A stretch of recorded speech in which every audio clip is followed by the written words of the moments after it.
Bienvenidos a Lo Simple No Vale. Hoy tengo el placer de volver a contar con Constanza Pérez, que es corresponsal que está allí en Ucrania. ¿Qué tal estás? ¿Qué tal? Muy buenas tardes.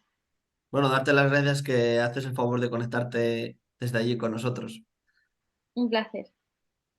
Y bueno, tengo el placer también de contar por primera vez con Sara Rincón, periodista de La Sexta. ¿Qué tal estás? Muy buenas, chicos. Pues muy bien, muchas gracias por invitarnos a tu espacio y por querer dar visibilidad también a una situación que lamentablemente continúa, pero que es importante seguir dando la visibilidad, pese a que hay quien sigue prefiriendo no dársela. Claro, y la primera pregunta que te quiero hacer es un poco en qué te parece que está el conflicto en la actualidad, ¿cómo lo estás viendo?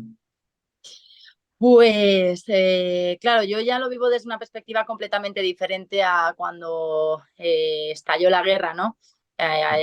Lo viví en primera persona y verlo desde una perspectiva pasada más de un año, desde una redacción, que todo es mucho más cómodo, es muy, muy diferente.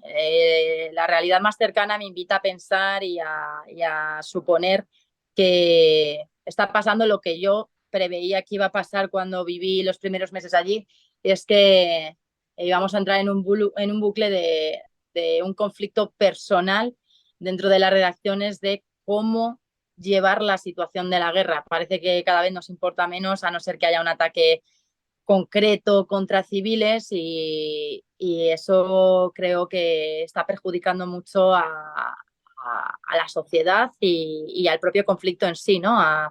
Al evitar que haya una solución más inmediata, y especialmente también está perjudicando mucho al periodismo y a los periodistas que estáis allí. Hablo en plural y en presente porque está constante aquí, eh, porque esto no nos está llevando a que se alargue más un conflicto que se ha convertido ya en algo rutinario para nosotros. Entonces, bueno, pues me alegro de que sigan compañeros allí, pero también lo vivo desde una posición mucho más cómoda que ellos, en una redacción en la que veo que constantemente parece que cuesta llevarlo a agenda mediática. No lo digo solo por La Sexta, lo digo en general, ¿no? Ya sabéis cómo funcionan los medios de comunicación, y bueno, todos siguen el mismo patrón. Así la veo ahora mismo. Constanza, ¿tú qué opinas, estando desde ahí, además, donde parece que la contraofensiva no avanza al ritmo un poco esperado? Sí, al final este 24 de agosto se cumple ya un año y medio desde que estalló esta gran invasión y estoy totalmente de acuerdo con Sara. Creo que cada vez en algunos medios, sobre todo a lo mejor más en los televisivos, si no ocurre algo fuerte, algún ataque fuerte, es más complicado seguir el día a día de lo que está ocurriendo en la guerra. Y aquí la verdad es que lo veo en un momento complicado. Antes de que llegara a la sala lo hablamos. Zelensky ha estado hoy aquí en la región del Donbass, de Donetsk, cerca de Bakhmut. Ha estado con varias brigadas que están intentando recuperar esa ciudad. Ha estado con la Brigada 22, con la 80, con la 5, con algunas más. Y bueno, en el parte oficial, que claro, han hablado de muchas más cosas, pues precisamente Zelensky decía eso: he querido acercarme a hablar con ellos para solventar los problemas que tienen, porque estamos ya en agosto, a mediados de agosto, y la contraofensiva no está siendo lo que se esperaba. Si hacemos un análisis rápido, Bakhmut son muy pocos los metros que van recuperando cada semana, sigue siendo de los rusos. Si subimos un poco más al este, está Kharkiv, donde han empezado a evacuar, sobre todo en la zona de Kupiansk, a 100 kilómetros de la ciudad de Kharkiv, han empezado a evacuar a 37 localidades, porque los rusos han abierto ahí esa zona y están avanzando. Y si nos vamos a Zaporilla, al sur, hace menos de un mes Zelensky anunciaba que habían recuperado la localidad de Staromariorsk. Los medios, yo he solicitado poder entrar, un día me acerqué, no me dejaron entrar, he solicitado el permiso y me han dicho que todavía no es posible llevar a los medios porque todavía hay batallas, a pesar del anuncio de que está liberado. El único avance o la buena noticia de hoy, de la semana, es que en Gerson, que están avanzando. Ya se dijo también hace 2 meses más o menos, cuando estalló lo de la presa, que precisamente los rusos lo habían hecho un poco para retrasar ese momento, pero ya Ucrania ha pasado el río y está avanzando en esa posición, poniendo empeño pues, para poder enfocarse en la parte de Crimea y dar a Rusia donde más le puede dar para que, de hecho, hoy precisamente también estaba leyendo un análisis en el que hablaban eso, que el ejército ruso, los comandantes estaban que no sabían qué hacer. Si intentar dar más refuerzo a la parte de Gerson, pero eso significa quitar de otras zonas, de Zaporilla, de Bakhmut, para reforzar esa parte de Gerson o intentar seguir manteniendo. Pero bueno, en general, digamos que la contraofensiva está siendo más lenta de lo que se esperaba. No es fácil al final. Como me dicen a mí los soldados, tienen un enemigo fuerte, que es Rusia, que ha tenido todo el otoño para preparar, reforzar las trincheras, sus líneas de posición para cuando llegara este momento. Y claro, a eso le sumamos los bombardeos indiscriminados que hace Rusia a ciudades ucranianas donde le da igual que haya población o que no, que está azotando bastante algunas zonas. Y lo que estás diciendo, que al final el que se ralentice un poco la contraofensiva, pues al final afecta obviamente al ejército ucraniano y no da el avance esperado. Sara, no sé si tú también sí quieres hacer una pregunta. Pues mira, Constanza, yo te quería, ahora que bueno, llevas tanto tiempo viviendo la situación allí, quería saber, yo es que desde que volví, ya os lo he dicho antes, ¿no? Lo veo con una perspectiva mucho más amplia. Realmente, cuando estamos allí, los periodistas que hemos estado, tenemos la suerte de conocer en primera persona aquello que necesitamos denunciar y que ellos, como pueblo ucraniano, necesitan denunciar, pero es verdad que la mirada es más corta porque sueles estar más pendiente de lo que estás haciendo y a quién estás atendiendo, ¿no?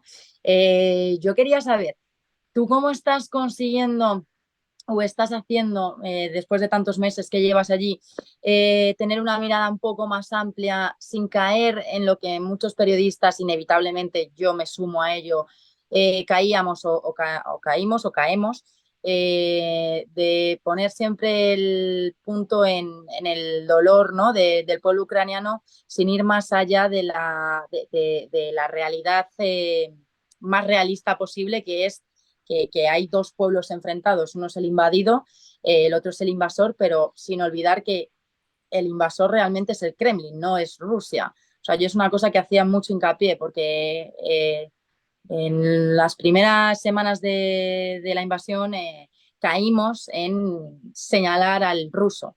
Y el ruso no es el Kremlin. Rusia es un país muy grande con muchas millones de personas que están también en contra y que están reprimidos también por el propio gobierno de Putin.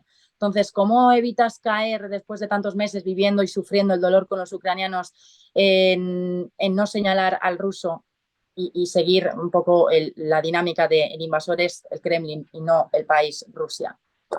Bueno, como sabes, es complicado, más en televisión cuando te dan solo 25 segundos para contar lo que ha sucedido. Intenté ser lo más neutra y dar los datos. O sea, generalmente los partes que damos es, se ha producido este ataque en esta ciudad, tantos misiles han lanzado, han fallecido tantas personas. En realidad no tengo mucho tiempo, pero sí ahora que lo comentas y que lo podemos hablar con amplitud, es que a veces en los medios nos centramos igual que se dice, la guerra en Ucrania no inició hace un año y medio. La gran invasión sí, desde que empezaron por el norte, pero llevan desde 2014 con esta guerra. O sea, ya llevan tiempo. Y por otro lado, lo que decías, por ejemplo, a mí me tocó en diciembre en Bakhmut, que nos contaba la historia de una señora mayor, una abuelita, que ahí solo llegaba la televisión rusa, no llegaban los canales ucranianos. Entonces ellos pensaban que quienes les estaban bombardeando eran los propios ucranianos. O sea, era una situación entre desconocimiento, entre la manipulación de la televisión, porque al final los soldados ucranianos estaban ahí con ellos, pero no se relacionaban con los propios ciudadanos de Bakhmut, como está ocurriendo ahora en Chasiv, porque hay un rechazo, o sea, los que quedan son prorrusos. Y esa abuelita nos decía que ella pensaba que, claro, ya había la noticia y que decía, ¿cómo es posible que mi propio país me esté bombardeando? Y no era así, era el Kremlin. Y luego su nieto, él estaba en las filas del ejército ruso y contactó con la abuelita para decirle, no quiero hacerlo, pero me están obligando a que te bombardeen. Tenemos que entrar a Bakhmut y voy a bombardear y sé que estás ahí y no quiero hacerlo, pero me van a obligar o disparo o me matan. Porque también esa es otra parte que medio sí se ha contado en los medios, que mucha gente está obligada, que mucha Sí, sí, gente que eso está desde el combatiendo, principio fue una de que las mucha realidades gente, más denunciadas, sí. claro, que mucha gente que actualmente está combatiendo han salido de las cárceles. Nosotros, un comandante nos decía que es que parece increíble, pero es que esta guerra es una mezcla entre modernidad con el tema del uso que le están dando con los drones, pero por otro lado es una guerra tal cual del libro de Primera y Segunda Guerra Mundial, con trinchera, con doble fila, juntando los de la segunda fila a los de los otros, o te matan los otros o te matan, pero tienes que avanzar. Y es como, wow, es increíble que todavía eso esté pasando aquí, pero sí, sí está pasando que en algunas partes es una guerra de libro de Segunda Guerra Mundial, mientras que por otro lado, pues intentan un poco con el tema de los drones, de la inteligencia, les está ayudando. El tema del espionaje, es que son cosas que en tele no lo podemos contar a veces porque es eso, tenemos el tiempo muy limitado. O como yo también, luego cuando me han llegado a preguntar, lo que digo, al final yo solo cuento una parte de lo que veo, porque yo estoy en territorio ucraniano, yo voy a los sitios, yo lo que veo es que han bombardeado esos sitios, que han herido a ucranianos, que han matado a ucranianos, que están entrando en el terreno ucraniano, pero claro, yo cuento solo una parte de lo que yo veo, yo no cuento la parte del ejército ruso porque no la puedo ver, no la puedo contar, no sé cómo están. Por ejemplo, un comandante nos decía que están interceptando llamadas ahora mismo y de que ya empiezan a carecer de agua, de comida, que ya no les está llegando como les llegaba a los soldados rusos, porque ya les está costando trasladar los alimentos. Ujú. O sea, y claro, esa parte, por ejemplo, no se ve, no sabemos cómo están los soldados rusos en Bakhmut aguantando y en qué condiciones. Si quieren, no quieren, es complicado, pero al final eso, me intento ceñir a la información y a lo que tengo, pero sí siendo consciente de que al final yo solo cuento la parte que veo. Claro, es que, o sea, yo te hacía esta pregunta porque una de las grandes problemáticas que tuve yo cuando decidí si volver o no volver es que llegó un momento en el que pues, yo estuve 65 días de cobertura y llegó un momento la última semana, después de haber vivido las semanas más complicadas, cuando estuve en Odessa, cuando estuve en Mykolaiv y en Kiev, que me tuve que plantear yo realmente si estaba cayendo en una dinámica fácil de, como todos los días ocurre lamentablemente lo mismo, para mí ya lo fácil es contar la misma mierda de siempre, ¿no? O sea, sota, caballo, rey, porque desgraciadamente es siempre sota, caballo, rey. Entonces yo lo que me invitó a volverme, que no sabía si posteriormente iba a poder volver o no, efectivamente no he vuelto porque la cadena no me lo permite, porque no hay dinero, pero esa fue mi decisión, ¿no? En el momento en el que me di cuenta de que estaba normalizando una situación que no era ni para nada normal, era el momento en el que yo como periodista tenía que alejarme para volver a ser consciente y ver con una perspectiva más amplia la gravedad del problema, ¿no? Entonces, por eso te preguntaba de qué manera conseguías tú disociar la realidad más cercana que tienes, que es ese dolor y esas circunstancias, esas ganas de denunciar actos criminales como los que están ocurriendo en Ucrania, a la realidad más objetiva, ¿no? Que se ve muy bien, desgraciadamente, desde fuera. Cuando estás en una redacción, al final te va cayendo toda la información y vemos dónde estás tú, pero también vemos dónde está otro periodista, vemos a un Alberto Sicilia en otro punto, entonces es como más fácil entender el mapa de la situación, ¿no? Entonces por eso te preguntaba, que tú que llevas todavía más tiempo de lo que estuve yo, ¿cómo estás Bueno, consiguiendo? que yo he estado por momentos, tampoco llevo, hay compañeros que llevan, que están 5, 6 meses, 9 meses. Yo entré en mayo del año pasado, entré unos días, luego estuve en julio un mes, en Navidad he estado 2 meses y medio y ahora llevo un mes y medio, no sé cuándo vuelvo, sé que más o menos en septiembre, no lo sé, o sea, lo máximo que he estado ha sido 2 meses y medio.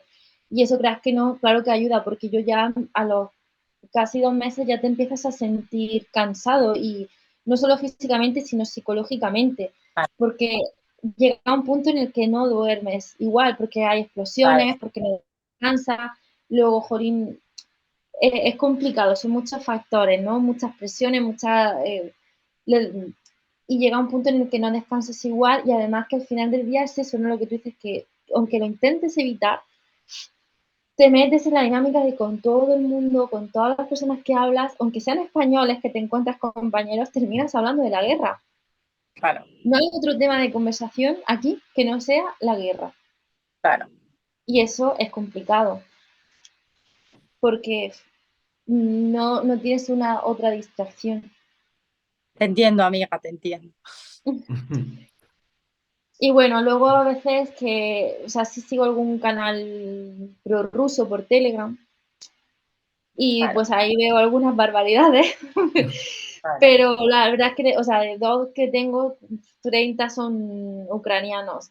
Pero bueno, sí me gusta leer los prorrusos porque, o sea, es que es la visión contraria.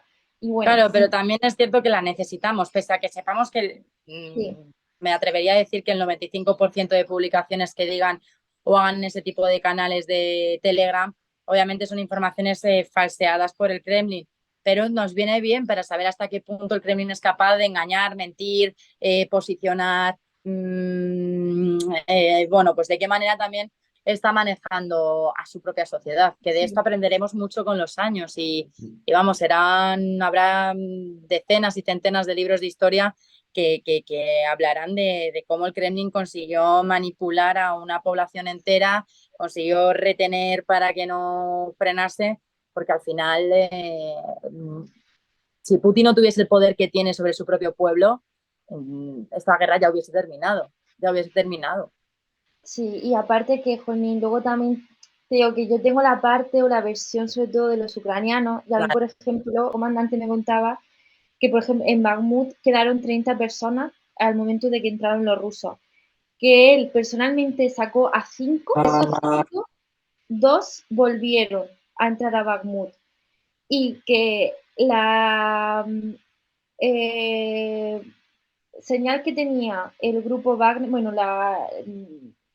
lo que le habían pedido al grupo Wagner era, su lema era multiplicar por cero, matarlos. Y eran gente prorrusa que le había estado dando información y entraron a matarlos. no. Los que servían para luchar y los que no, da igual, matarlos. Es Joder. que son cosas que dice Jolín, pero bueno. Desde Pues luego no, que sí. sí. No sé si queréis añadir alguna cosa más. Si no sé que andáis fastidiadas de tiempo, no os entretengo más. Para mí es un placer siempre colaborar en este tipo de cuestiones y te animo a que lo sigas haciendo porque, bueno, nos vean más o nos vean menos, siempre es una forma de aportar. Entonces también es muy importante que la gente conozca las realidades de los periodistas que están allí, que al final la guerra se cuenta gracias en muy buena medida a las personas que están allí cubriéndola. Entonces te animo, te doy la enhorabuena y que puedes contar conmigo cuando quieras y cuando puedas. Pues muchas gracias y Constanza, pues también le quiero dar las gracias porque siempre colabora, está colaborando conmigo. No, muchas gracias a ti. Igualmente, o sea, es que al final es eso, dar voz porque, por desgracia, ya se va a cumplir un año y medio.